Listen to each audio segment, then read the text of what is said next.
The click of the silver latch was a gunshot in the cavernous silence of the penthouse.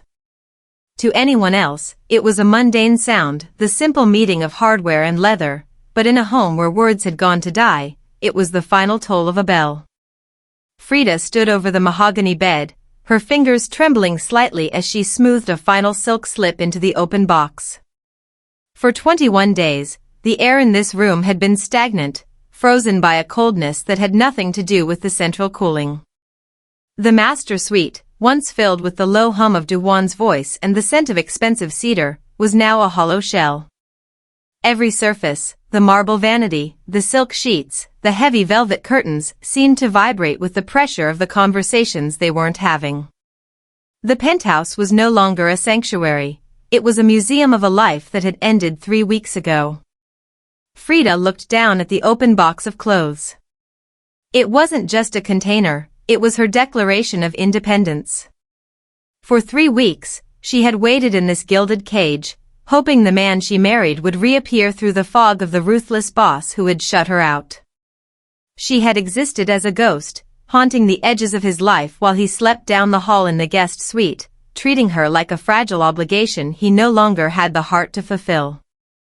He thought he was protecting her with his silence, but he was only drowning her in it. She reached for a heavy wool sweater and folded it with a sharp, final snap. The silence in the penthouse was thick, heavy enough to choke on. It was the kind of quiet that didn't just exist, it pushed against her, demanding she shrink until she disappeared into the background of his empire. But Freda was done shrinking. As she tucked the last of her essentials into the suitcase, she realized that by choosing to move her things into a separate guest room, she was finally drawing a line in the sand. She was no longer a victim of his distance, she was becoming the architect of her own. If Do-Hwan wanted to live in a house of stone and shadows, she wouldn't be the light he kept locked away in the dark. She would be a stranger, just as he had demanded through his absence, but she would do it on her own terms. She closed the lid of the box, the sound echoing through the empty halls like a challenge, a clear signal to the man lurking in the shadows of the foyer that the woman who waited for him was finally gone. The silk was a lie. It was supposed to be the fabric of intimacy, a whisper against the skin that signaled the end of the day's wars and the beginning of a private, shared peace. Instead, as Freda pulled the pink robe over her shoulders, the satin felt cold, more like a polished shield than a garment meant for a husband's touch. She stood before the floor-to-ceiling vanity, watching her reflection as if she were observing a stranger. Her afro was a soft, dark halo against the stark white marble of the dressing room, and her skin glowed with a warmth that her heart no longer felt. She looked elegant, expensive, and entirely hollow. She had become a ghost in a house of gold. For 21 days, Freda had moved through the corridors of this penthouse like a specter haunting the edges of Park Do-Hwan's life. She watched him through half-open doors, his broad shoulders filling the frame of his study, the sharp line of his jaw as he barked orders into a phone, the intricate, dark ink of the tattoos that climbed his neck like a shadow. She knew the rhythm of his breathing, the heavy cadence of his footsteps on the hardwood, and the sterile, expensive scent of his cologne that lingered in the hallways long after he'd gone. She knew everything about him, yet she was invisible to him. He had perfected the art of looking through her. On the rare occasions their paths crossed, his eyes would skip over her as if she were merely a piece of fine furniture, an obligation he had already fulfilled. The silence was a physical weight, a thick, airless vacuum that filled every room. She had tried to break it at first. She had offered soft words at breakfast, lingering glances in the foyer, and once, she had even reached out to touch his arm as he passed. He had tensed, his body turning to stone under her fingers, before he moved away without a word. That was the day she realized that his silence wasn't just a mood, it was a fortress. Every night, she dressed in these silks, a habit born of a time when their marriage was still alive. Back then, the pink satin was a signal, an invitation he would answer with a hunger that left her breathless. He would pull her into his heat, his rough hands a stark contrast to the delicate fabric, murmuring her name as if it were the only thing keeping him grounded in a world of violence. But now, the silk was just a uniform for her isolation.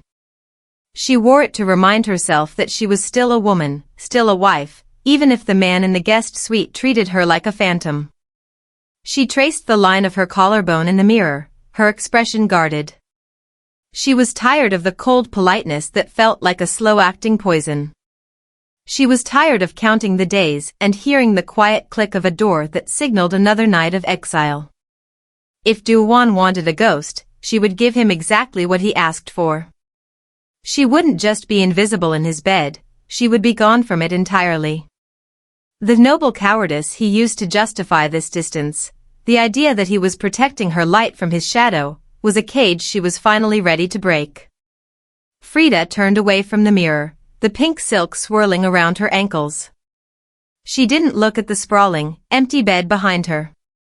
Instead, she looked at the open box of clothes waiting by the door. Moving to the guest room wasn't just a change of scenery, it was a refusal to inhabit the silence any longer. As she reached for the light switch, plunging the master suite into darkness, she realized that the only way to make a man like Do-Hwan truly see her was to finally walk out of his sight. The memory of that night didn't come in waves, it was a sudden, violent immersion, dragging Freda back to the moment the air in their marriage finally ran out. It had been a Tuesday, a night slick with rain that hammered against the floor-to-ceiling glass of the penthouse, mirroring the restless energy she felt inside. She had been standing in the kitchen, a glass of wine forgotten on the counter, speaking to her oldest friend on the phone. She had been venting, her voice thick with the kind of exhaustion that sleep couldn't touch, the exhaustion of being a wife to a man who lived in the shadows. "I can't breathe in here anymore," she had whispered into the receiver, her eyes fixed on the city lights blurred by the downpour. "I feel trapped, Ju. It's like these walls are closing in, and every time I try to reach for him, he's already gone. I'm suffocating under the weight of everything he won't tell me. I don't know how much longer I can do this." In her heart, she was talking about the distance. She was talking about the way Park Do-Hwan had started shielding her from the ugly parts of his empire, the late-night meetings, the blood on his cuffs he thought he'd scrubbed clean, the guards that followed her every move. She felt trapped outside his life, not trapped within their love. But words are dangerous things when they are caught in mid-air, stripped of their context and handled by a man who already believed he was a monster.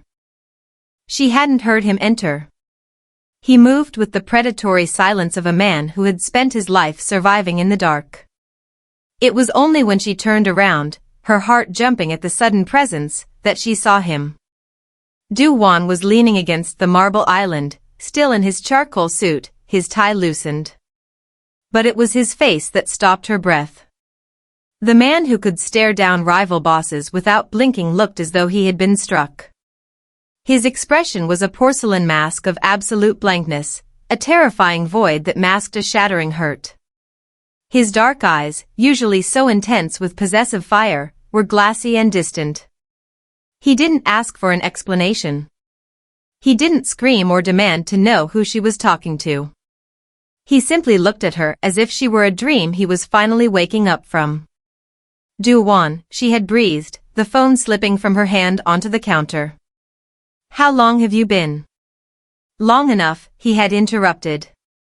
His voice wasn't loud, it was worse. It was level, controlled, and utterly dead.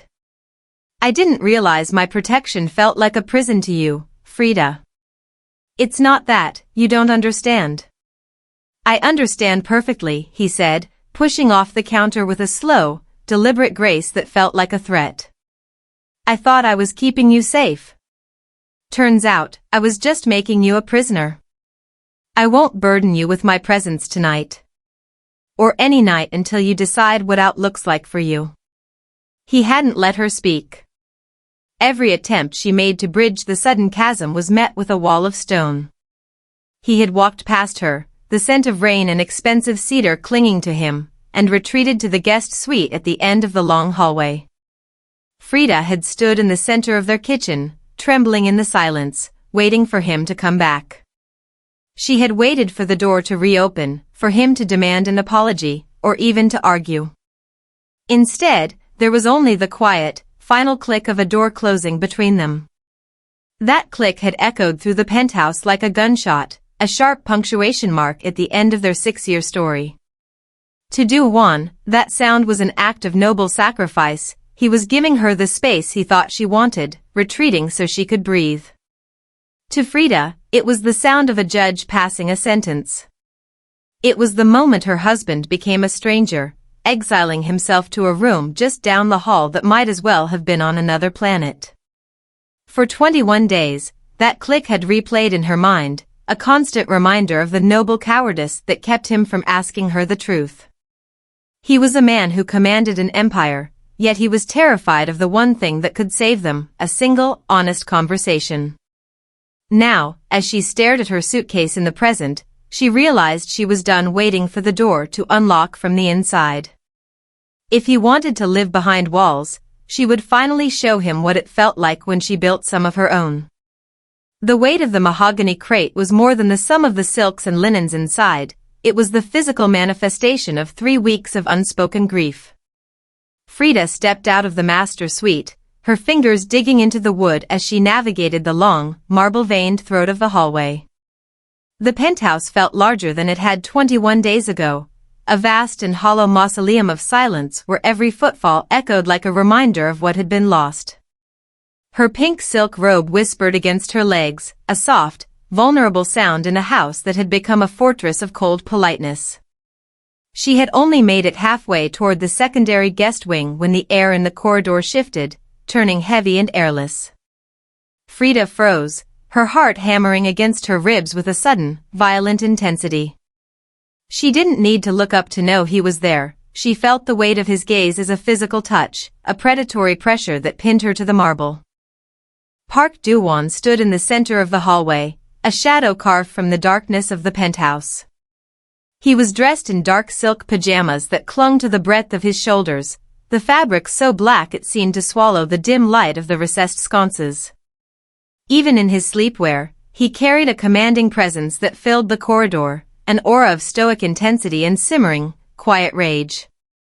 The ink of his neck tattoos crawled up from beneath his collar, the dark, intricate patterns tracing the line of his jaw like a warning in the night. He didn't move, and for a long moment, he didn't speak. He simply stood there, his arms crossed over his chest, his posture radiating a terrifying, possessive authority. The light from the foyer highlighted the sharp, lethal lines of his face, the porcelain mask of his composure finally showing the microscopic cracks of a man who had reached his absolute limit. The scent of him, cedar, smoke, and something uniquely dangerous, washed over her, invading her space before he even took a step. "Where do you think you're going with that?" His voice cut through the stillness like a blade, low and edged with a ferocity she hadn't heard in weeks. It was the first time he had acknowledged her existence in 21 days, and the sound of it sent a jolt of electricity through her entire body. Freda tightened her grip on the box of clothes, her spine like unbreakable steel as she refused to retreat. She met his intense stare without flinching, though her pulse was racing fast enough to make her dizzy. "The guest room, Do-Hwan," she said, her voice steady despite the airless vacuum between them. "Since you've spent the last 3 weeks perfecting the art of existing in the same space as a stranger, I decided to make the distance official. I'm tired of being a ghost in my own house while you sleep down the hall like I don't exist." A muscle jumped in his jaw, and he moved then, crossing the distance with a predatory grace that forced her to stay her ground. He stopped just inches away, his body a wall of heat and dark silk that made her pink robes feel like paper-thin armor. He looked down at her with a feral intensity, his dark eyes burning with an undisguised hunger and a pain he could no longer hide. Freda's knuckles turned white as she gripped the edges of the mahogany crate, her fingers digging into the wood grain. She tried to sidestep the silent, towering wall of dark silk and simmering authority that was Park Do-Hwan, but he moved with a predatory grace that made her breath hitch. The hallway, usually vast and echoing, felt suddenly subterranean, the air turned heavy and airless, thick with the scent of cedar and smoke that had haunted her dreams for 21 days. Every time she attempted to bypass him, he mirrored her, his broad shoulders filling the frame of the corridor and blocking her path to the secondary wing. "Let me pass, Do-Hwan," she whispered, her voice a fragile thread in the vacuum of the penthouse. "You made your choice 3 weeks ago when you walked into that guest suite and clicked the door shut. I'm just making the distance official.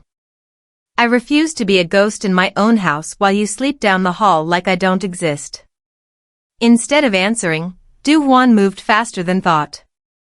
1 second she was preparing to brush past him, and the next, the crate was wrenched from her hands and discarded on the marble floor with a dull, echoing thud. Before she could protest, he had her pinned against the heavy door of the guest room, his hands bracketing her face with a sudden, violent intensity that shattered the cold politeness of the last 3 weeks. The pink silk of her robe felt like paper-thin armor against the heat radiating from his chest, and for the first time in 21 days, he was truly looking at her, his gaze burning with an undisguised hunger that made her knees weak. "You aren't moving an inch into this room," he murmured, his voice a rough velvet that vibrated against her skin. All the careful, stoic control he had maintained was shredding at the edges, revealing a raw, consuming need that had always burned between them. "You think I've been ignoring you? I've been going insane, Freda.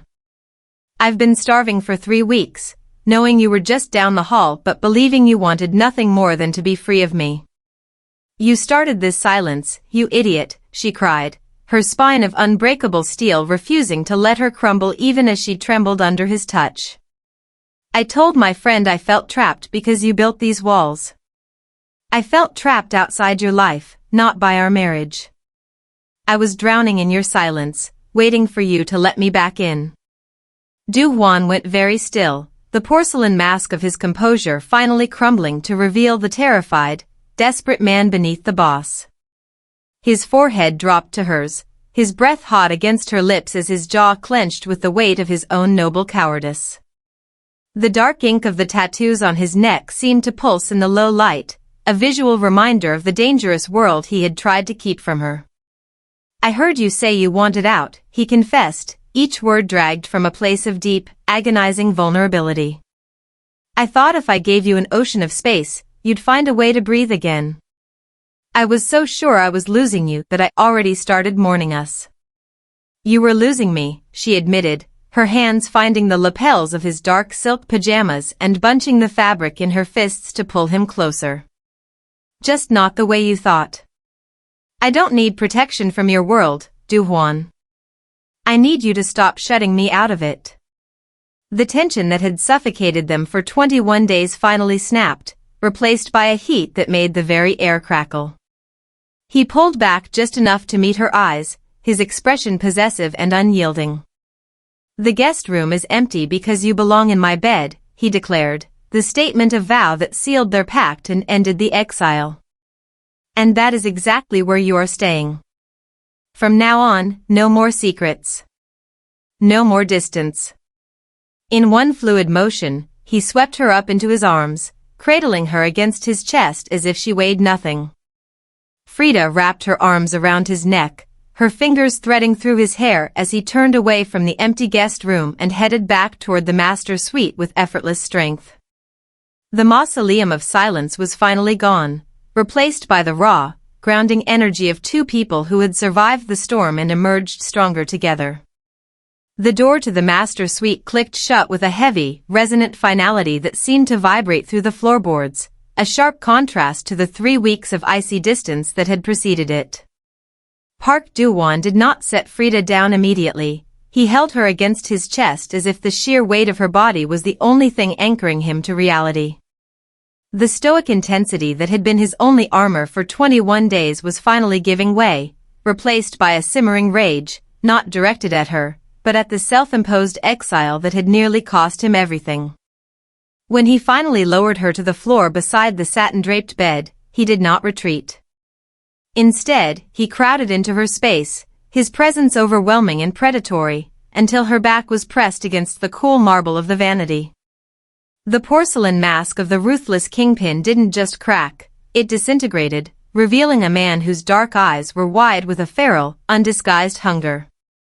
"Do you have any idea what it's like?" he murmured, his voice a rough velvet that sounded as if it had been dragged through gravel. He reached out, his thumb tracing the curve of her lower lip with a pressure that was possessive and desperate. 21 days of watching you walk through this house like a ghost. Watching you dress in those pink silks, knowing I was the one who had made the air between us unbreathable." He moved closer, his breath hot against her cheek, his hands finding her waist with a grip that was unyielding. The dark ink of his neck tattoos seemed to pulse against his skin as his jaw tightened. "I've been starving, Freda. Every night I spent in that guest room, I was dying for the sound of your voice, for the scent of your skin. I was starving for this touch, convinced that if I reached out, you'd pull away because I had become a monster in your eyes."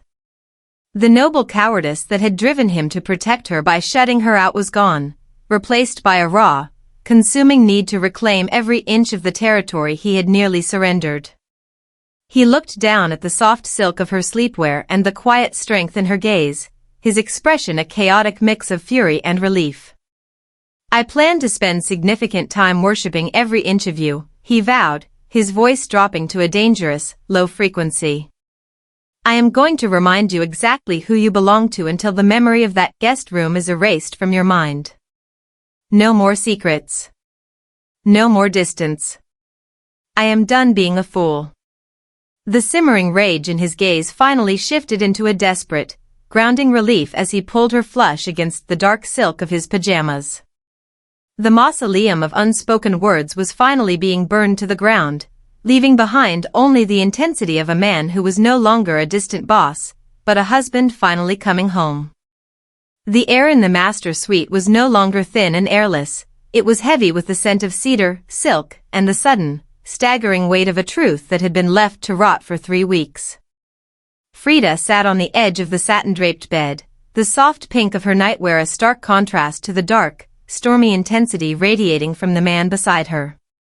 Do-Hwan sat with his broad shoulders hunched, his head bowed as if the crown of his empire had finally become too heavy to wear.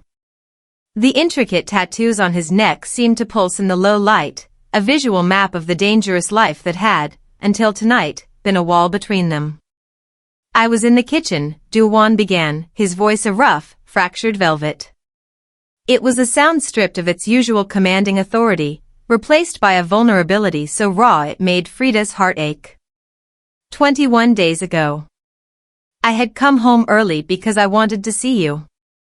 I had spent the entire day in meetings with the Kim family, dealing with threats and shadows, and all I wanted was to come back to the one place that felt clean. He looked at his hands, his fingers flexed as if he were trying to grasp something that was slipping away. "I heard your voice. You were on the phone with Ju." "I only heard 3 sentences, Freda, but they were enough to paralyze me. I heard you say you were trapped. I heard you say this life was suffocating you. And then I heard you say you didn't know how much longer you could do it." Freda felt the breath leave her lungs as the magnitude of the misunderstanding crashed over her. She remembered that call, remembered the tears of frustration, the feeling of being shut out of his world while guards stood at her door and he slept in the guest suite. "Do-Hwan," she breathed, reaching out to touch his arm, but he didn't move. "I didn't wait for the rest of the conversation," he continued, his jaw tightening with a simmer of quiet rage directed at himself. "I couldn't." In that moment, the man who commands thousands felt smaller than nothing. "I've spent my life being enough to inspire fear, enough to build an empire, enough to protect our territory. But hearing you say those words, I realized I wasn't enough to make my own wife happy. I realized that the life I had built to protect you had become your prison, and I was the warden."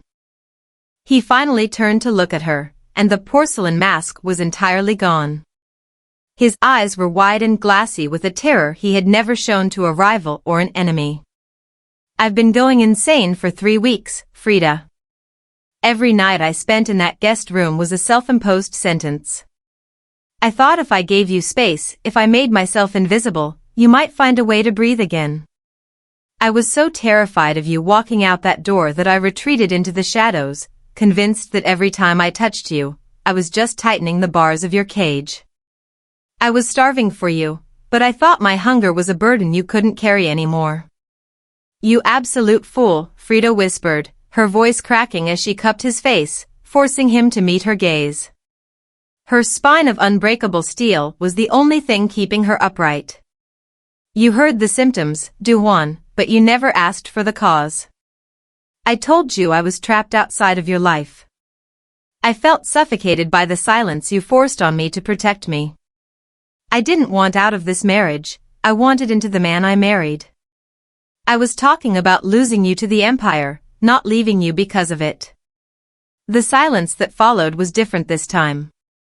It wasn't the airless vacuum of a mausoleum, it was the quiet of a storm finally breaking.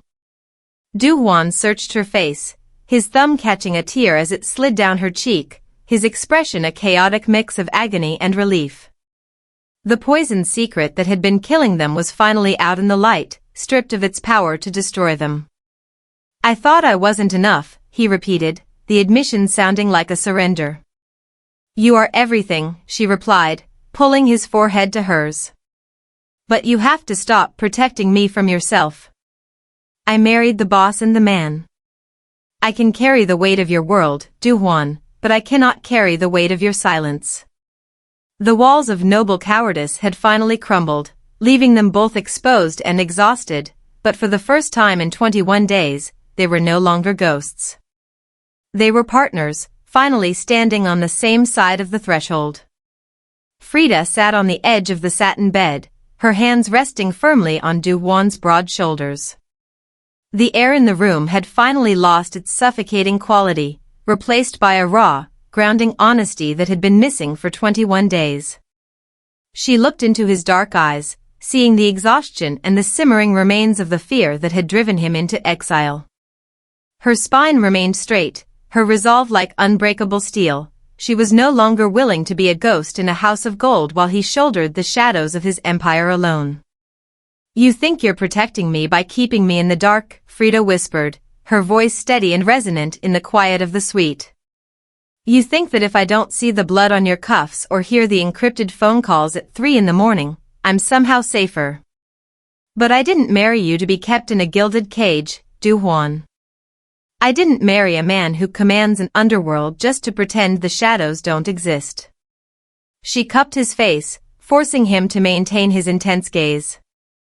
I married you knowing exactly who you are. I chose this life, and I chose you, knowing that for better or worse included the ugly parts, too. Do-Hwan's jaw tightened, his porcelain mask threatening to reform as his protective instincts flared. The ugly parts aren't just secrets, Freda, he murmured, his voice a rough velvet strained with the effort of holding back the reality of his life. They are threats. They are the Kim family pushing into our shipping operations and port routes. They are the reasons I have to triple the security and look over my shoulder every time we leave this house. I thought if I gave you an ocean of space, you wouldn't be a target. I thought if there was distance between us, they wouldn't see you as my greatest weakness. Idiotic logic, Freda countered, her smile sad but firm. Me being isolated and alone makes me more vulnerable, not less. If anything, your silence was the most dangerous weapon in this house. It left me blind while the world moved around us. She pressed her palms against his chest, feeling the heavy, rhythmic beat of his heart through the dark silk of his pajamas. Tell me everything. Tell me about the Kim family. Tell me about the negotiations and the division of territory. Marriage means carrying that weight together, not you drowning under it while I watch from the shore. Do-Hwan went very still, his gaze dropping to their intertwined hands. He looked at her natural afro and the soft pink silk of her robe, a stark contrast to the sterile, expensive world of violence he inhabited, and he finally let the last of his walls crumble. They want control of the port routes we've maintained for a decade, he admitted, the words finally dragged from somewhere deep. It's been escalating for months. 2 of my men ended up in the hospital last week, and I've been carrying a gun even inside this house. I was terrified that if I let you into the middle of it, I wouldn't be able to get you back out. Then let me help you make those decisions, Freda insisted, her fingers threading through the hair at the nape of his neck, tracing the dragon's wing on his skin. 2 heads are better than 1, and I am smarter than you give me credit for. Stop treating me like I'm made of glass, Do-Hwan. I am your partner, not your obligation. I would rather face a war by your side than spend another night wondering if you're coming home. A flicker of surprise crossed his face before it melted into something like wonder. He pulled her back against him, his arms banding around her waist as he rested his forehead against hers. Partners, he repeated, the word a sealing of a pact that ended their 3 weeks of torture. No more secrets. No more distance. From tonight, we face the Kims, and everyone else, together. The mausoleum of silence was finally gone, replaced by the raw, grounding energy of a team finally moving in the same direction. The weight of the Empire was still there, heavy and dangerous, but for the first time in weeks, they were carrying it together. The air in the hallway, once thin and airless, now felt charged with a heavy, grounding heat. The guest room exile was over, but the gravity of their reconciliation still hung between them, thick and undeniable. Do-Hwan didn't wait for her to walk. In one fluid motion, he swept Freda up into his arms, his strength effortless as he cradled her against his chest. The dark silk of his pajamas felt smooth against her skin, and she wrapped her arms around his neck, her fingers threading through the hair at the nape of his neck, tracing the dark ink of the dragon's wing that marked his skin. He turned away from the secondary wing, his footsteps heavy and purposeful on the marble as he headed back toward the master suite. The penthouse no longer felt like a mausoleum, it felt like a kingdom being reclaimed. Every step he took away from the guest room was a step away from the noble cowardice that had nearly cost them everything. Freda pressed her face into the crook of his neck, breathing in the honest scent of him, cedar and smoke, and felt the rhythmic thud of his heart against her ribs, steady and fierce.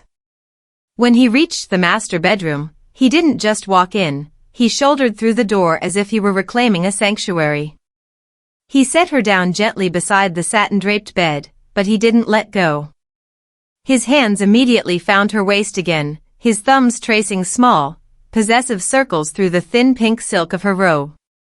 His gaze was intense, a feral mix of undisguised hunger and a raw, aching devotion that made her breath hitch. The porcelain mask was gone for good. In its place was a man who looked at his wife as if she were the only person in the world who mattered. He reached up, his fingers trembling slightly as he brushed a stray lock of her afro back from her forehead. His touch was reverent, a silent apology for every minute of the last 21 days. I told you I was starving, he murmured, his voice a rough velvet that vibrated through her. I wasn't just talking about the silence, Freda. I've spent 3 weeks dying for the sight of you in this light, in this room. He began to worship her with a slow, agonizing attention, his gaze tracking the curve of her shoulder and the long expanse of her legs. Every touch was a promise, a sealing of the pact they had made in the hallway. He kissed her forehead, her cheeks, and the tip of her nose before his lips finally found hers in a searing, grounding kiss that held 3 weeks of desperate relief. The walls of distance had finally crumbled, leaving behind the raw, consuming need that had always burned between them. The guest room was empty, and the silence was finally broken. As Do-Hwan pulled her closer, his arms banding around her waist like unbreakable steel, Freda knew the exile was truly over. They were no longer ghosts haunting a house of gold, they were partners, anchored to each other in the heart of their home. The first light of dawn filtered through the sheer curtains of the master suite, painting soft, golden shadows across the silk sheets. The mausoleum of silence that had haunted the penthouse for 21 days was finally gone, demolished by the weight of a truth that had been left to rot for too long. Freda lay with her head on Do-Hwan's chest, the steady, grounding rhythm of his heart a stark contrast to the airless vacuum that had existed between them just hours before. The pink silk of her sleepwear was tangled with the dark silk of the bedding, a visual representation of their lives finally intertwining again. "Tell me about the port routes," Freda murmured, her voice still rough with sleep but her mind already sharpening. She traced the dark ink of the dragon's wing on his neck with a light touch, her fingers steady. "If we are going to be a team, I need to understand the board before the Kim family makes their next move." Do-Hwan didn't pull away or retreat into noble cowardice this time.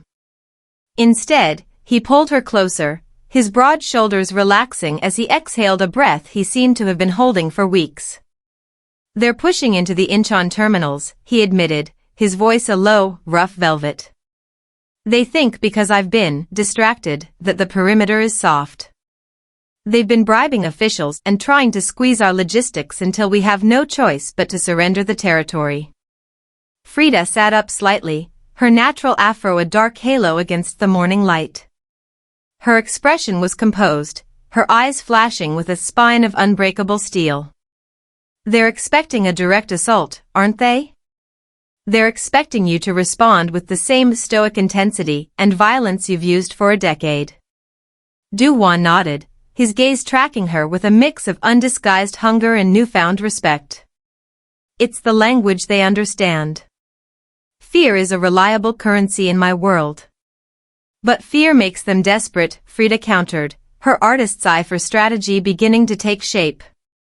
"If you hit them head-on, you start a war that could last months. But if we move the mediators to our territory, somewhere they feel safe but are actually surrounded by our influence, we don't just win a rout.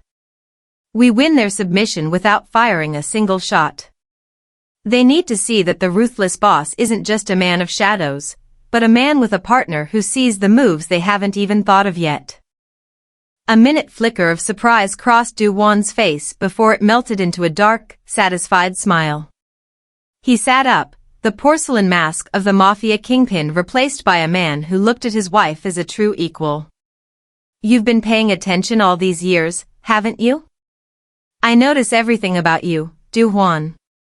I notice the blood on your cuffs, the way you take calls at 3 in the morning, and the weight you carry when you think I'm not looking. I didn't marry a stranger, I married you. And I'm smarter than you give me credit for." He reached out, his hand cupping her face with a reverence that felt like a sealing of a pact. The heat between them was no longer just about desire, it was about a bridge of connection that would never be broken again. "You are the most dangerous thing in this empire, Freda. Not because of the violence, but because you are the only one who truly knows me." "No more guest rooms," she whispered, leaning into his touch. "No more secrets or noble distance." "Never again," he vowed, his voice a promise of surrender. "From this morning on, the Kim family, the threats, the empire, it all belongs to us. We face the underworld together." He kissed her then, a deep, grounding touch that held the weight of their renewed vows. Outside, the city began to hum with life, but inside the master suite, the architecture of their marriage had finally been rebuilt. They were no longer ghosts haunting a house of gold, they were a sanctuary that needed no walls. "We'll be unstoppable," he murmured against her lips. "Unstoppable," she confirmed.